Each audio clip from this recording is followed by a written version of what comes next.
We also talk a little bit about comprehension as both process and product, and I know you address that too. Can you explain the difference between that comprehension process and comprehension as product? For sure, and that's such a critical component of the research we do in my lab. So by process, we mean the actual activities that are going on as you read.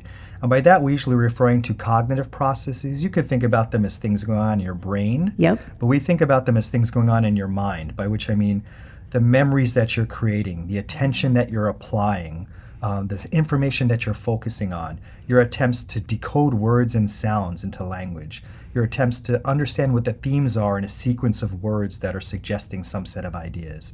You're thinking about whether those ideas are valid or not. So the process would be what's going on as you're reading.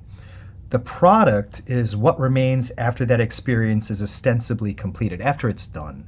So after I read a book, or after I read an article, or after I, talk with friends, whatever discourse experience we have, I focus on reading. Mm-hmm. But whatever experience we have, what remains after that? What do I remember? What am I going to use later to think about the world?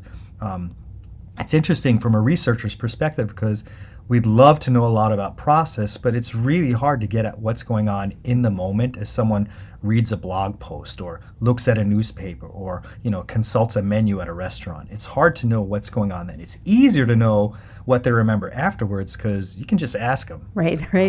This is the kind of thing that a lot of people will relate to in thinking about how teachers think about reading. Teachers often want to know, what are the kids doing as they're reading? What are my students doing? What are their processes?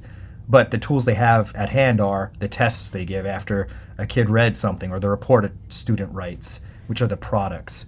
So the trick is figuring out ways to understand process, what's going on in the moment as you're attempting to comprehend something, by looking at what people have actually demonstrated they know, the product, after it's done.